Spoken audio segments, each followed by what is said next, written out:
Good evening, everyone. Thank you so much for joining us tonight at this event on Wahnfried, the birth of the Wagner Cult. My name is Tamara Abele. Probably all of you who are here already know me, but I'm the program and membership lead at the BGA, and I will start the discussion without further ado by introducing the two speakers. If you have any questions at any time during the discussion, please just raise your hand, or you can also speak out if you like. The questions will be answered then at one point during the discussion, probably towards the latter half. So welcome, Polly. Polly Graham is Artistic Director of Longborough Festival Opera and has played a key role in redefining the festival. She has made it more engaging and accessible and also introduced new talents and fresh approaches. She made her debut at the Vienna State Opera in 2019, directing the world premiere of Olga Neuwirth's Orlando, and her recent projects include Il Piccolo Principe at La Scala, Così fan tutte for the Irish National Opera and the Fairy Queen for Longborough Festival Opera. And Richard, welcome Richard. Also, Richard Bell is professor at the University of Nottingham in the Department of Philosophy. He is investigating the theological, ethical, and artistic interests of the composer Richard Wagner. And he has just completed a 2-volume work exploring the theology of the Ring cycle, Wagner's work, and also its relationship to Christianity. And now over to you, Polly. Thank you so much, Tamara, and good evening, everybody. It's really lovely to be able to do this conversation for the British-German Association, and totally apt that we're talking about Wahnfried. Wahnfried is a 21st century opera by the Israeli-American composer Avner Dorman. It was premiered in Karlsruhe in 2017 or 2016, I believe. And it went on to be nominated for Best New Opera at the 2018 International Opera Awards. We're very proud at Longborough to be presenting the UK premiere of this piece. The reason we have chosen to do this piece at Longborough is because we are the only non-subsidised company in the country to have presented Wagner's Ring cycle not once, but twice in just over a decade. We remain the only non-subsidized company to have ever achieved that. And actually, this piece, Wahnfried, by Avner Dorman, was commissioned by Karlsruhe Staatstheater to sit alongside their Ring cycle. They wanted a contemporary piece to kind of provoke discussions around the monumental cultural figure that is Richard Wagner. I'll start by telling you about the plot of this fantastic opera, and then I'll talk a little bit about other aspects, and then I'm going to hand over to Richard, who will ask me some brilliant questions, and I'll desperately try to answer them. So Wahnfried follows the story, the life story of the British naturalist Houston Stewart Chamberlain, who married a Prussian governess and was dabbling in different kind of aspects of natural science. Basically, of course, completely preoccupied with the late Victorian idea of having a meaningful life and leaving a long legacy behind him. His father had been in the admiral. He had been an admiral in the Navy, and he came from a kind of upper middle class family. We follow the life of Houston as he discovers the work of Richard Wagner and basically has a Damascene conversion, which, as people who work with the kind of cultural object that is Wagner's music and the idea of the composer, we know that happens. People get obsessed.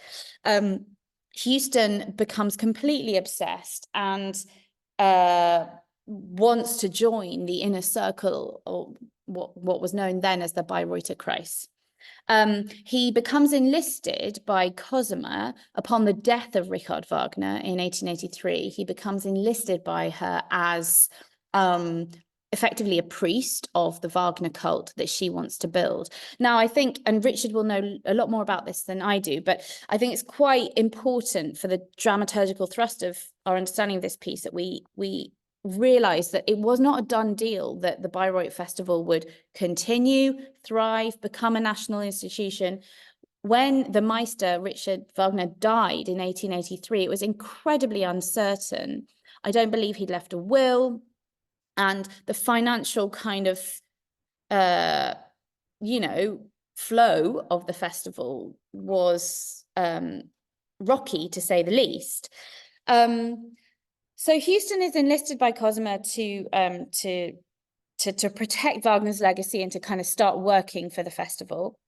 And along the way, by the 1898, he'd written a couple of books. In my opinion, he's an absolutely appalling writer. His prose is interminable, but at the time he was viewed as brilliant. And he then wrote a book called The Foundations of the 19th Century, which became a Europe worldwide best-selling tract. It's a very long book. You can read it on the internet. I wouldn't recommend it, but if of interest, you can. Where he tries to kind of reframe the last 2,000 years of European history from this perspective, with the argument that Teutons are the best and Jewish people are alien. I mean, that's basically the nub of his argument.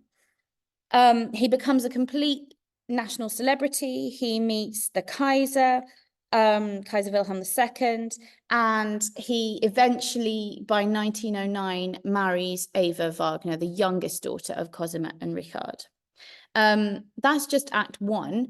And sometimes when I talk to people about this opera, I say, I don't know if you guys, anyone on this call, has seen the sensational TV drama Succession, with the, which basically addresses what do you do when there's a question of leadership, when the patriarch might die. Well, basically, I say Wahnfried is Succession in Germany in the 1880s and 1890s, because the inciting incident is the death of the patriarch, and then the kind of claws come out and the real personalities start to show themselves as people squabble for the inheritance and the power that is left behind to be grabbed. So the second half of the show, the opera looks at the second generation of the Wagner family. It examines what it's like to be the child of such a powerful figure, and how left out and excluded and damaged one can feel. So firstly, it examines Siegfried's adult experience. We know, of course, that there was a lot of repressed homosexuality in this period, and that was something that Siegfried himself struggled with a lot. He sings an aria about Clement Harris, who was a lover he had early on. And in a way, I think, again, Richard may know more than me, but I think Siegfried had to kind of made a choice to leave an alternative life that he could have lived with Harris. And of course, he's pulled back by the inexorable momentum of the Bayreuther Festspiele. Then we see the kind of struggles that Isolde has, Isolde being the first child of Richard and Cosima, who married the conductor Franz Beidler. Anyway, she wants to gain inheritance of the festival, and it goes terribly badly wrong. In real life, there was a torturous, drawn out trial where her legitimacy was debated, and actually the Wagner family won and she lost and became an outcast.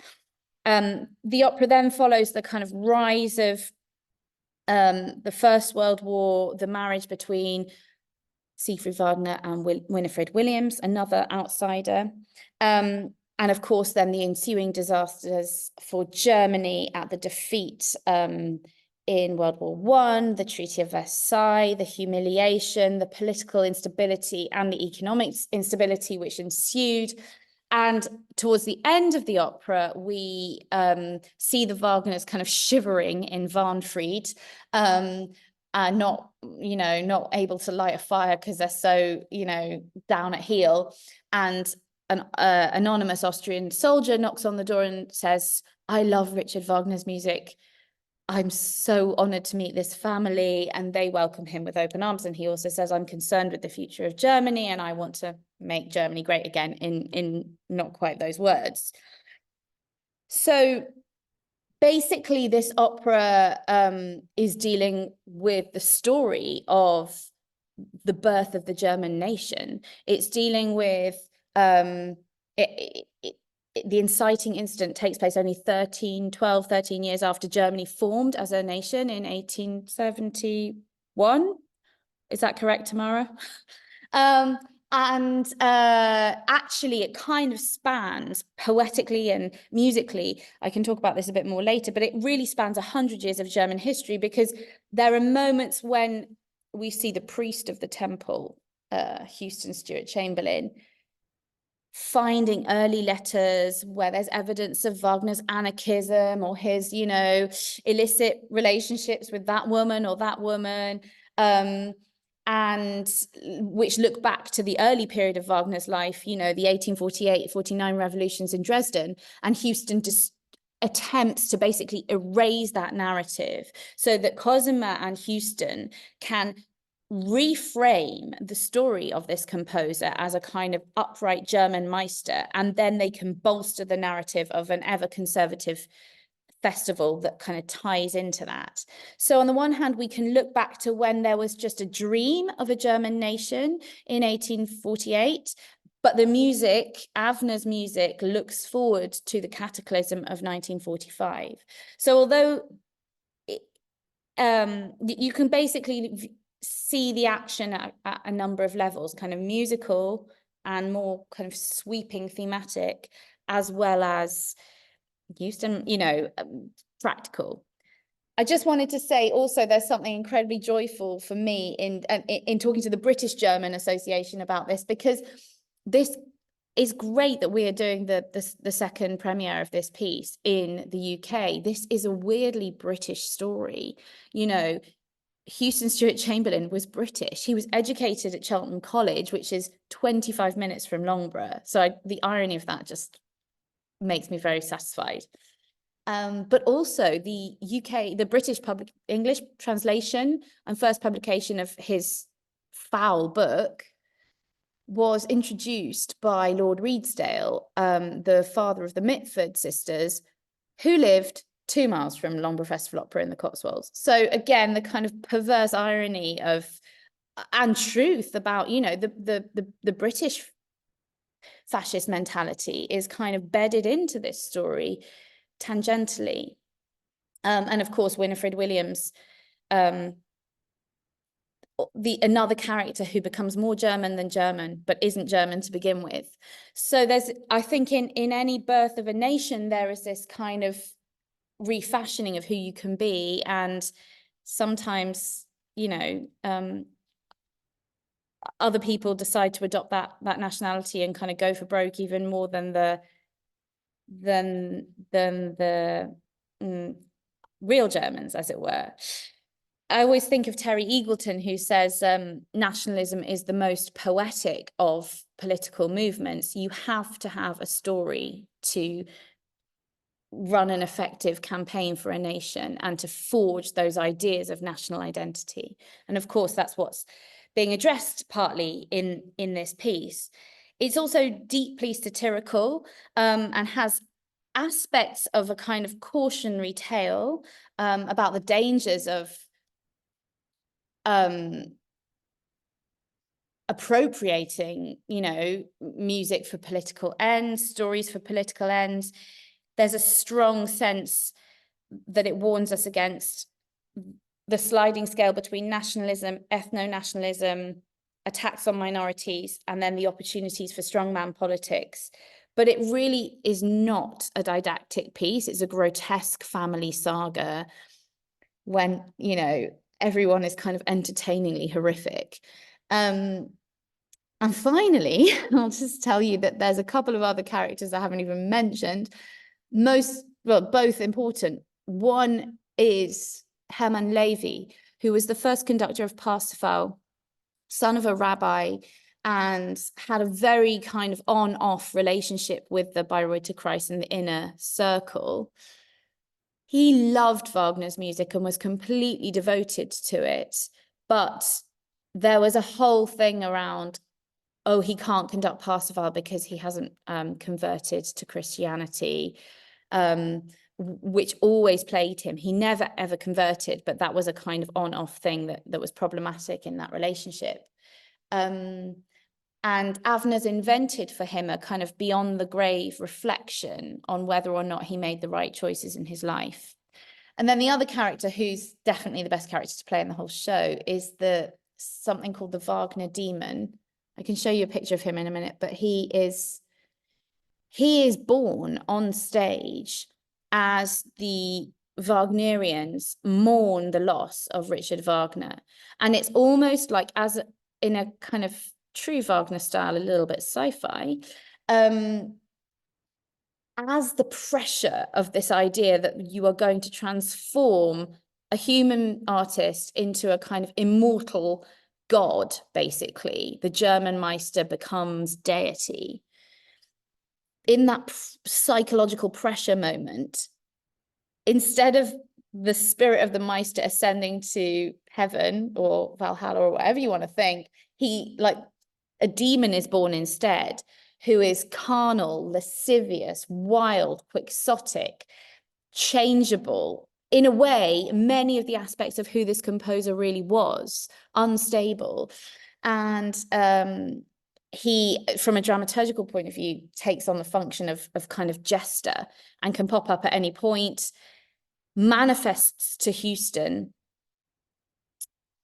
and causes him huge problems, because basically every time Houston himself thinks, I know who Wagner is and I know what the narrative I'm peddling is, the demon pops into his gaze and disrupts him and undermines him. So it's an incredibly rich, dense piece to be working on. And I think on that note, I will stop talking and ask Richard to comment or offer any questions or provocations.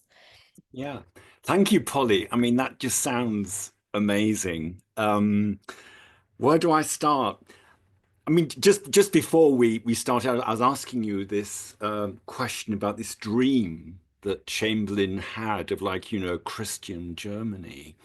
And I find this so interesting that you have lots of people who think that you've got to have just one mythology for a nation and everything.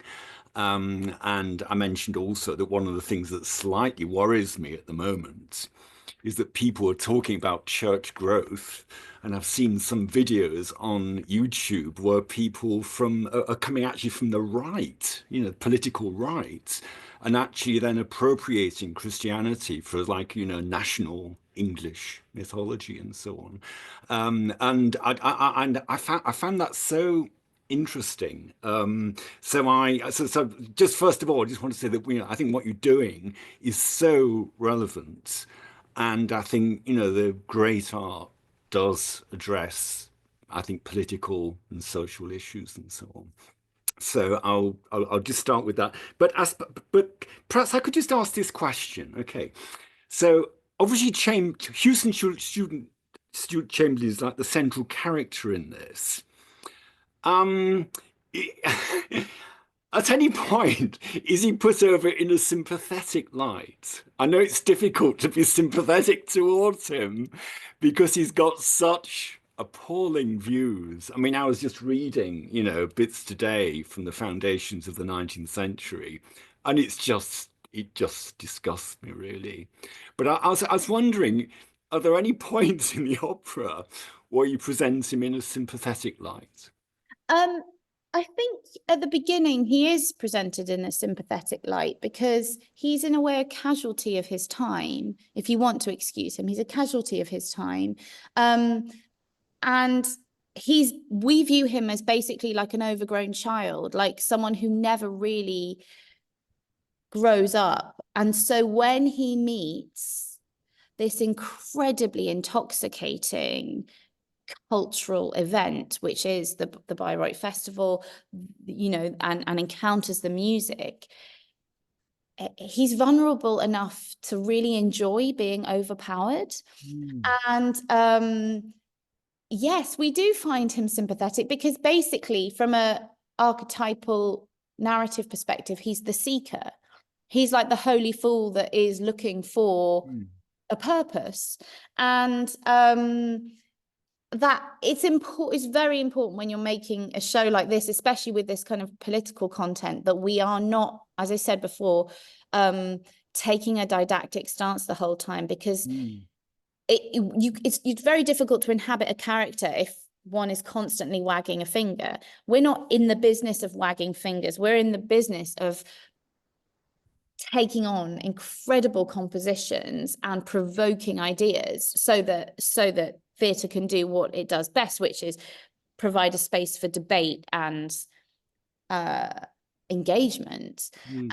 So yeah, no, we do definitely let him have a couple of sympathetic moments. And of course, in the way Avner's written this piece, as I said, it's kind of spanning huge periods of time, which are being compressed for the sake of a not Wagnerian length opera.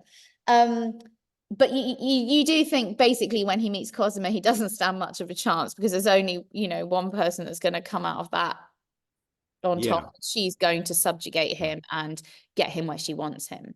Yeah, that's right. That's right. Because I think he was actually quite bruised, wasn't he, with his first encounters with the Bayreuth Festival? Because I was reading that he submitted an article for the Bayreuth Blätter. Yeah. And Hans von Volkswagen replied saying essentially, well, you're not German, so why do you think you can write about Wagner? So I think he was quite hurt. Also, I think this, when you look at his history, it's really interesting because he's really rootless, isn't he? Okay, he started in the UK, but then he was in France, in Geneva, and then, Dresden. He was always moving around. Yeah. And then he comes into this Bayreuth circle from the outside. And it just occurred to me, this is what often happens in Wagner's own operas. You actually get an outsider coming into the situation, so something, somebody like Siegfried or whoever. And it's strange the way in which that works. And I guess you can think of so many other, Wagnerians in this category as well, who have this rootlessness. And also, I think people who are really, emotionally damaged and then come to this music and then they find it as real therapy, I think. Yeah. So I don't want to say that all Wagnerians have got psychological problems, but I think lots of Wagnerians, come to it actually for therapy. I think there is some truth in that. And he absolutely is rootless and certainly feels vulnerable. And Avner's music doesn't at all attempt to emulate what Wagner does in terms of compositional style. It's completely, has Avner's vocabulary stamped all over it. And he actually said to me when he started this project that he would be very deliberate about ending, so obviously the kind of famous unending musical phrases that engulf us, and this whole idea of the Gesamtkunstwerk. He's like, no, every scene has a really strong beginning and a really strong ending, so that he's just kind of resting any danger of course, because that's in a way the biggest danger for a composer is to be compared to the Meister. But I do agree. I think this idea of lost and found, belonging to a community is a major theme in Wagner's music, and it's going on repeatedly. And although Avner's music is not in any way kind of quasi-Wagnerian, we have actually stolen quite a lot of tropes in the way we're staging it. We're like, oh, well, that's basically when Albrecht renounces love, and that's a bit like Parsifal, or so we're just kind of finding really fun ways to go through it. And of course those arch stories are there and you can exploit them. Yeah, that's great. You were saying you didn't like Chamberlain's prose. I mean, sometimes it can be quite good, I think. I mean, the books are sometimes just terribly long, but one thing that strikes me about him is that, to his credit, I think he's just extremely intelligent. Okay, I mean, his theories are loopy, but the fact that he worked with all these different languages, the fact that he could, so he wrote a book about Goethe, wrote a book about, Kant and so on, and Wagner, of course. And he comes over as just incredibly intelligent. And I was wondering if in this opera whether that is an idea that comes over. It's interesting that you say that, and I think that he obviously clearly was a brilliant linguist. I mean, he spoke French from an early age, and then I think his German obviously, improved as the project of reinventing himself as a German in the new citizen of, as a new citizen of the new nation of Germany, became a possibility for him. And I am afraid I have to say I haven't read anything that he's written on Goethe or Kant. But I just think my background is literature. So, I just think it's funny when you read, like, for example, Chamberlain's biography of Wagner, which seems to go on forever, in my view. And then, you pick up Jane Austen and you think, okay, she was a really good writer because her prose leaps off the page. Yeah. Without any kind of allowance for, it was 200 years ago. Whereas I do find his prose dated, if I want to be nice about it, and interminable if I want to be cruel. But I think his intelligence I think you're right to pick up on his intelligence. And I think in the opera, we do see him playing his cards very cleverly, and we see a kind of cunning that he deploys. As you say, he wants to be a Wagnerian before the Wagnerians are ready to let him in, but he hangs in there and he's damn persistent. And quite funny, he attempted to make overtures to all the children, Blondine, Daniela, Isolde. Apparently, Cosima had desperately wanted Ava to marry Richard Strauss, but he wasn't having any of it. So eventually it kind of worked out that Ava in her 40s, got basically married off as a pawn to Chamberlain. Effectively, Chamberlain married Cosima, in my view. Yeah. Okay. I was just thinking, Polly, would you like to show us some of the costumes you've got there, and then we can perhaps open it up for discussion? Sure. Let me do that. I'll just take a little. You're in our messy rehearsal room, everyone, so excuse the chaos here. So this show is being designed by Max Johns, who conveniently for me is also a Germanist as well as brilliant theatre designer. And the costumes are by someone called Anisha Fields. So I'm going to show you behind me are the costumes, but I'll kind of bring you up close to them. Right behind my head is the Wagner demon. So this is the character I told everyone, he's the most fun to play in the whole show because there are no rules. We can invent the rules about who the Wagner demon is because he's whoever we want him to be, really. I don't know if you can see that well enough, everyone. I might just put the lights on in here because it's dark. So there's our Wagner demon. And of course, what's fun about him is that, he's very theatrical. He's vibrant and he's vital, perhaps in the way that we can imagine Richard Wagner was himself, in a way, it's the spirit of the little boy who was always doing cartwheels and loved acting and is the son of comes from a very theatrical family and all of that stuff. And then here is Houston Stewart Chamberlain. So he goes we see him as a young man in his 20s when he marries his first wife and is catching butterflies in Geneva. And we see him then progress to old age and complete decline and, madness, basically. By the second half of the show, utter madness. we've gone for this theme of kind of infantilization. So based on this, the truths which are revealed to us about toxic families in succession, the children of the Wagners are here. So they're here and they never grow. We see them as children and then we see them as adults, but they never stop wearing these grotesque, frilly children's clothes, because it felt very important that that in a way, you know, again, not to excuse them, but they're really, really messed up by their parents, you know. Think of the Philip Larkin poem. We also have a kind of idealized Aryan shepherd boy. This is useful probably, which is, this is our chorus. So can you see this line here?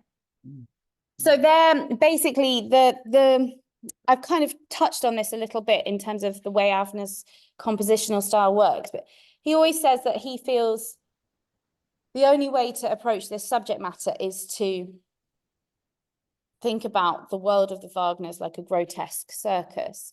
And somewhere I found that Levy's father used to describe them as grotesque, as the Bayreuth circus as well.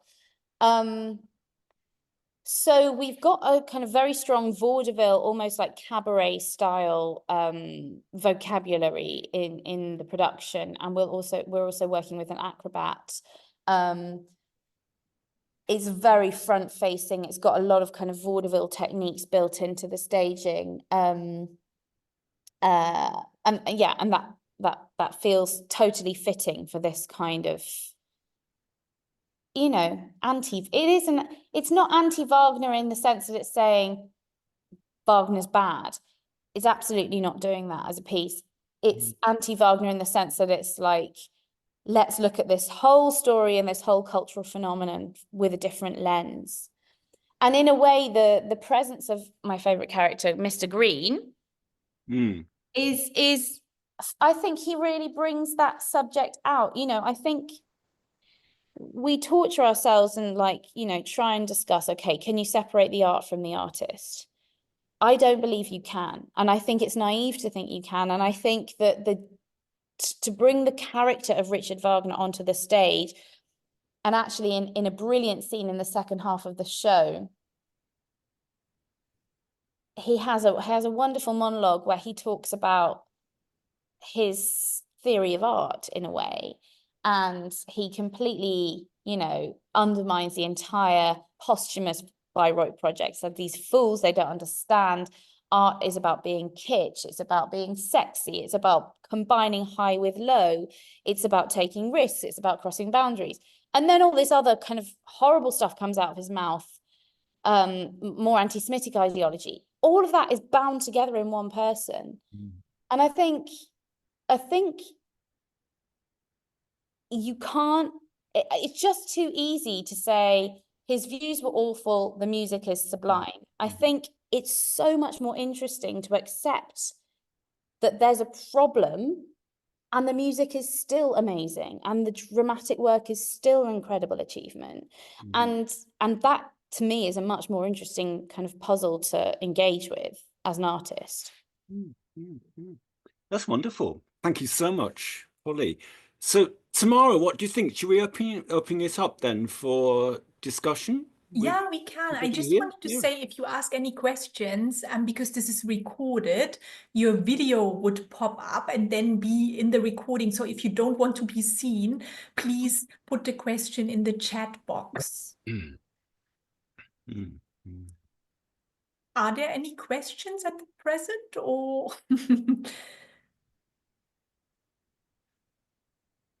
I mean, whilst people are just thinking, just taking up your last point, Polly, about Wagner, you know, the artist and his arts, and I agree entirely. You simply can't separate them. But what often strikes me is that Wagner is often targeted, whereas other composers are just also just terrible, you know. Terrible creatures and so on, and And I remember there was an episode of, Inspector Morse, where, Wagner is singled out as this terrible composer. But, I was just reading the other day, for example, Mozart used to go and watch public executions, apparently, Yeah, Um, yeah, yeah. but, people like Karl Orff, they're really, in, central Nazi, ideology and so on. So I often feel that, Wagner's given a tough time, and I don't know if this is true, but I've read that he was actually a wonderful father. I've Now, read that too. yeah, Yeah, yeah. yeah. And so would you agree with that, that he was a wonderful father? And does this come across at all in the opera? In the opera, it does come across. We do see the children at Wahnfried, which I'm sure most of the people on this call are German speakers anyway. So the irony of the name of the Wagner family home is the kind of genius of this title, which again, that's a little bit difficult in UK context to impress that upon people.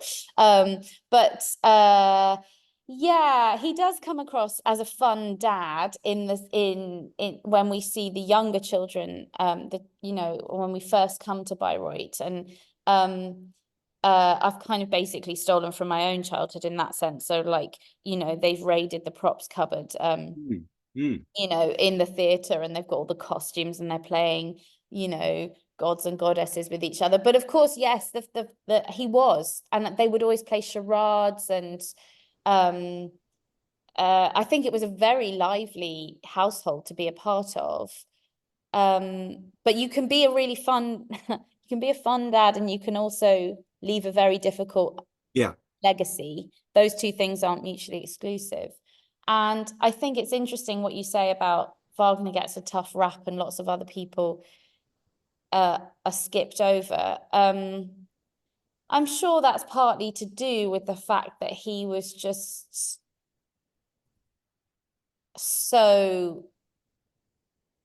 he did put himself at the center. I mean, he realized that the only way to, basically make his vision happen was to push this branding. He started all the Wagner societies. He wanted them to go to America.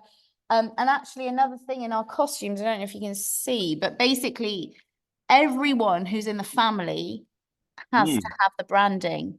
They're all branded with a W because it's the firm. You have to push the narrative. It's an enterprise as much as it is a family. And he understood that. But I think in understanding that and putting himself at the center of all these Wagner societies that were springing up left, right, and center, Willa Cather didn't do that. Ezra Pound didn't do that. So they might have had nasty views, but they didn't kind of turn themselves into a living monument, and then monetize the hell out of it, which, as far as I can tell, he very astutely in some ways. Yeah. He was very successful in that. And the other striking thing is that, whereas someone like Liszt, I think Franz Liszt is just a wonderful human being. And, so Liszt would invest all this energy in his pupils. Yeah. And then you look at Wagner, and really completely different. So he didn't really have pupils as such. He simply had people there to, write out, like Humperdinck, writing out bits of his score and so on. Yes. And there might be something to this, that he was like using people for his own glory. Whereas somebody like Franz Liszt did just such a wonderful, I'm sure he had his faults as well. But just really encouraging other people, other pianists, and of course encouraging Wagner himself. I mean, I don't know. You will have read probably all of Adorno's stuff on Wagner, and I haven't, but I've read a bit of it. And he really looks at the Levi-Wagner dynamic and reframes it as incredibly toxic. And he looks at the letters between them, which from a modern psychological perspective have all the red flag warnings. He's not being a great friend, even though if he says I love you one minute, the next minute he gets really angry with you. And it's a kind of, either you're included and you feel glad to be included, or you're being bullied. And, you know, people often say, oh, Wagner wasn't so bad. Hermann Levy conducted Parsifal. But in my understanding, that was not Wagner's choice. Wagner had to put up with that because Levy was the chief conductor, I think, of the Munich orchestra, who were being paid for, I think, by, I can't remember who, but someone basically was financing it via the Munich orchestra, and therefore Levy was a fait accompli. So Wagner had to accept that rather than totally, you know, make that choice for himself. Yeah, that's right. That's right. And when you read, you know, Cosimo's diaries, it does look as though often Levy is simply being humiliated, I think. It is really you know, distressing. I mean, one of the things about working on Wagner is that sometimes I just have to laugh because some of it is so politically incorrect.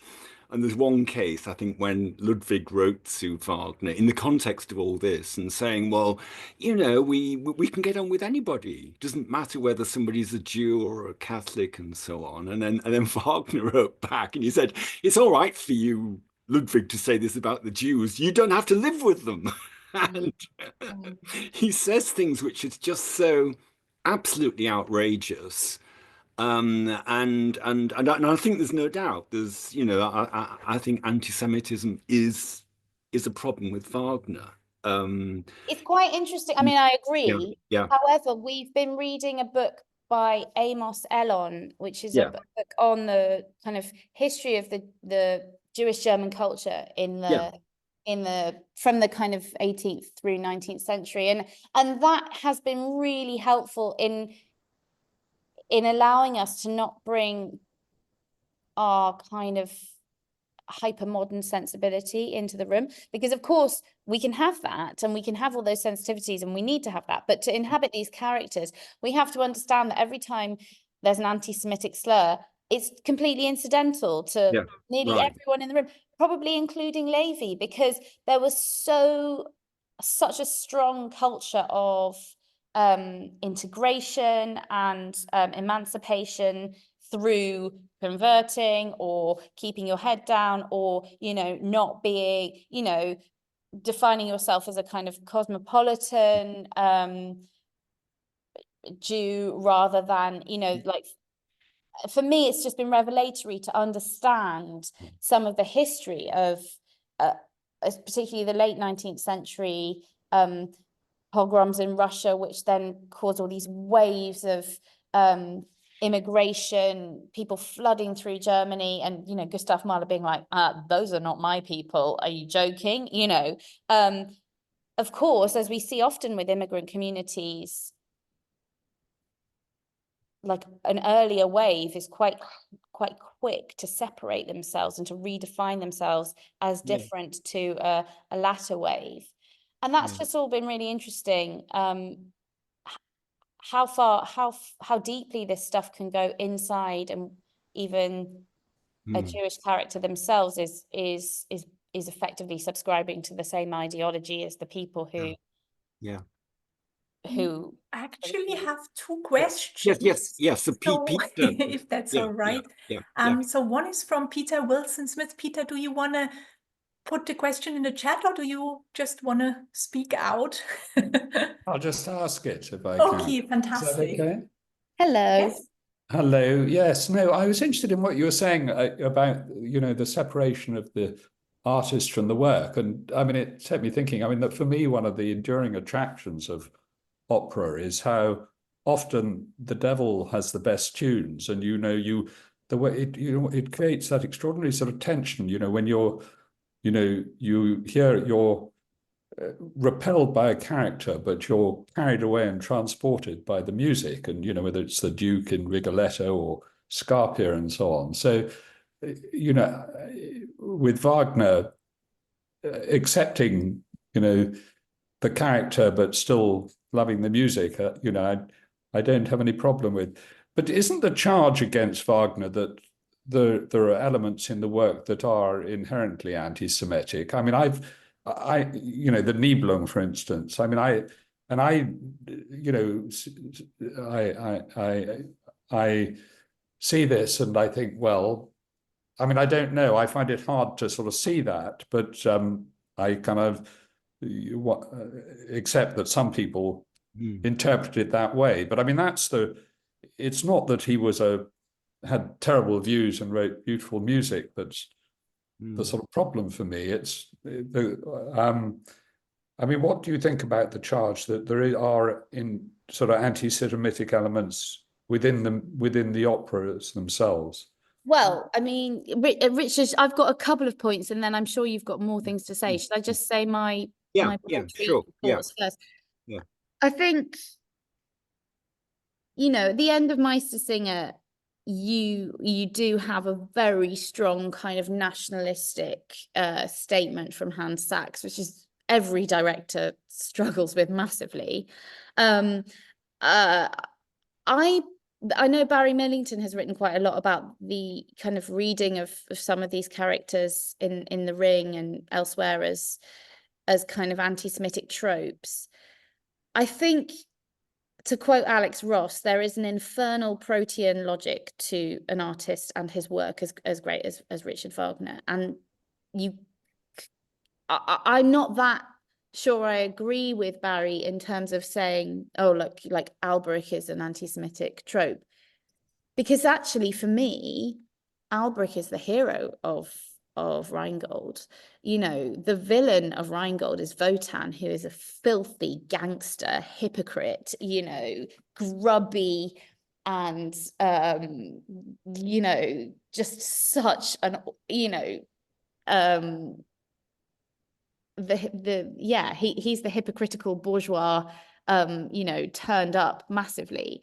Whereas actually,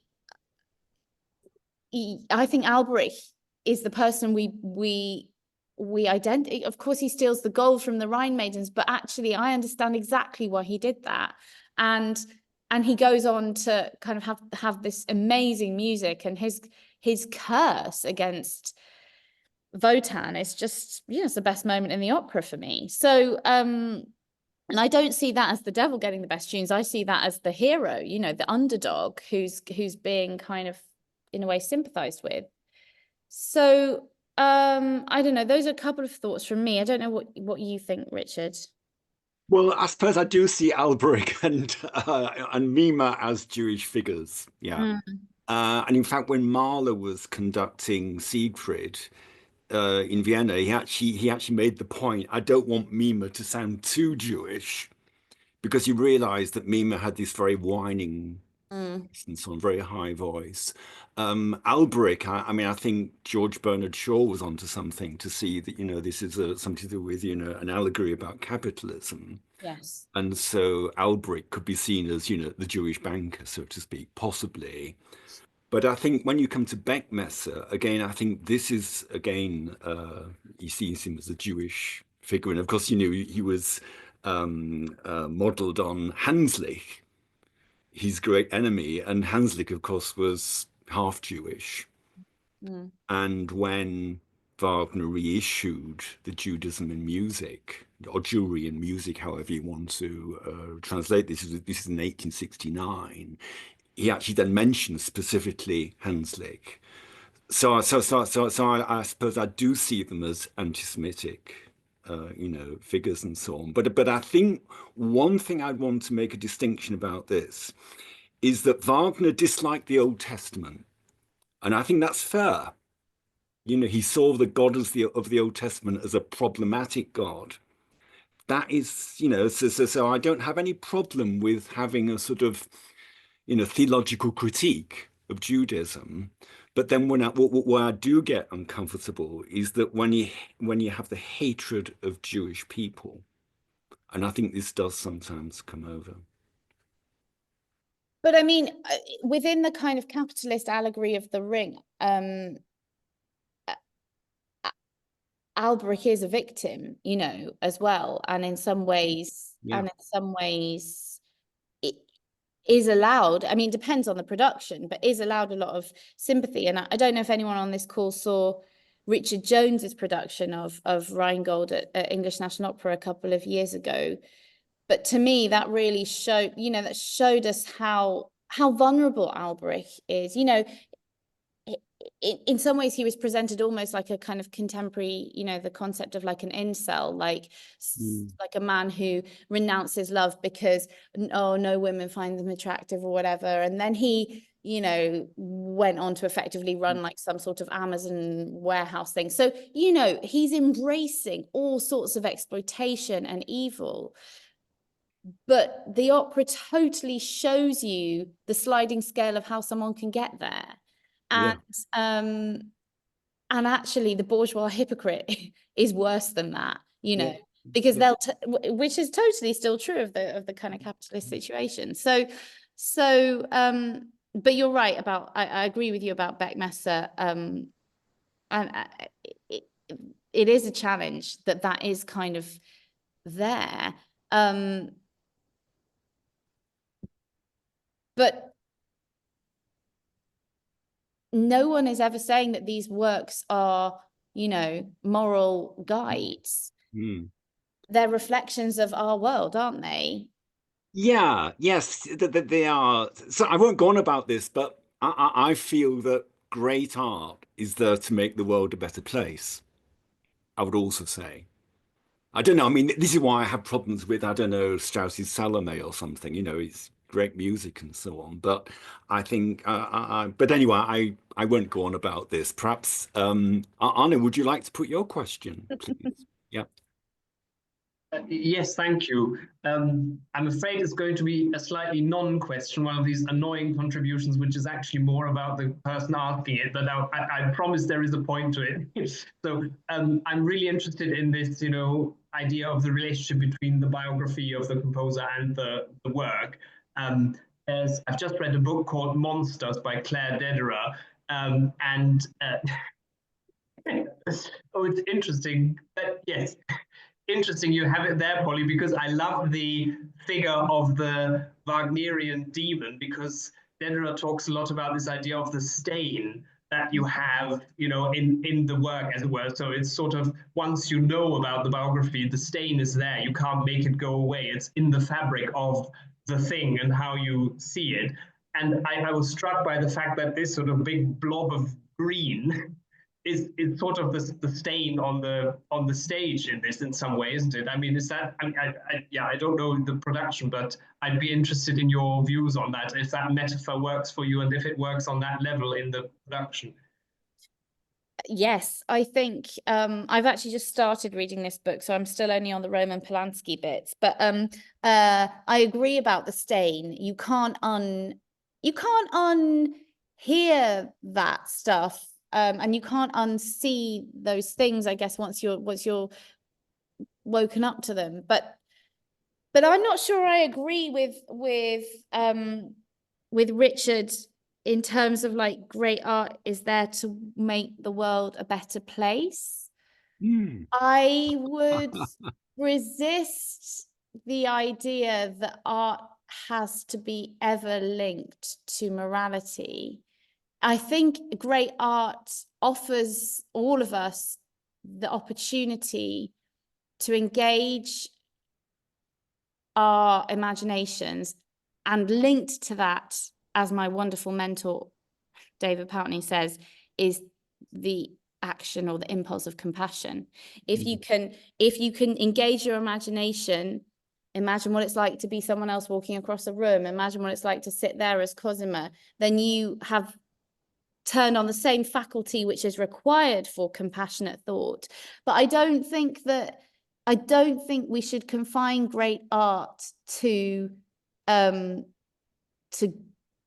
purpose of goodness, because I just always feel a little bit wary about that. So I don't really have a problem with going back to like the Wagner question. I don't have a problem with even seeing the stain in the music. I find that in a way enriches my experience of the music, and it allows me to be more skeptical. It allows me to step back and you know, for example, like Mime. Okay, there's some really, you could say, you know, there's a Jewish stereotype there, or Beckmesser. In a way, I find that useful as a way of not getting completely pulled in and engulfed. And I think that means that I'm a better artist as a result, because my critical faculties are about me. Don't know, that's an offer. Yeah, yeah. I mean, it's very interesting that when you look at Wagner's understanding of art, it wasn't art for art's sake. You know, he wanted to change society. Yes. And so sorry, but I mean, perhaps I should just qualify what I've said, because I suppose what I feel is that, you know, great art there is for, yeah, to act as therapy. I think to change the world as well. I mean, I know Wagner's dream was completely unrealistic. You know, you go to the ring cycle and then you come out and then you do a engaging revolution. But you know, I think there's something to that. You know, that you leave the theatre as a changed person, and you think, yeah, I'm going to do something. Yeah. And I think this was very much related to his idea of, well, his view of God, because his view of God was that God is immanent and is at work in human hearts. And I think that's great, you know. So I guess that is what I was that's what I was getting at. Yeah. Yeah. Mm. But he also, you know, he also said, let's perform the ring cycle, burn the score, burn down the theatre, and do something else. I think he would. I wonder whether he would look now on the kind of obsession. I know somewhere he always had this thing about, I mean, one of his great things was innovation. And if we want to take the good things from him, linking back to why, in a way, I think it's important that we're doing this piece, is that he was such a pioneer. He was always reaching into the future in terms of, like, you know, breaking tonality, he was so risk positive and so hungry for adventure into new ways of doing things. And I think that edict of, like, make it new, I wonder if he'd look now at the kind of worldwide obsession with his works and think, guys, just also, okay, but also listen to some other music. You know, I think that's an interesting thing that we'll never know the answer to. But yeah, and there's also this great contrast. You know, as you mentioned earlier on, you think about the young revolutionary in Dresden, and then you now go to Bayreuth and you see lots of people, you know, in evening dress and so on, and just the whole elitism of it, which I personally have got real problems with. You know, I want opera for everyone, so I always dress down. So, yes, yeah. And so when I go, but it is 7:30. Yeah. So did you want to bring things to Yes, I think that would be great. So thank you so much to both of you, Polly and Richard, for your fascinating insights, and thank you for everyone at home for joining and for your questions as well. And yeah, I hope to see you again soon, and have a lovely evening. thank you so much. Thanks for your time, everyone. It's been a pleasure. Yeah. Thank you very much, everybody. Yeah. Lovely to meet you. Yeah. Okay. Bye-bye. Bye, Richard. Bye. Bye. Bye. Bye.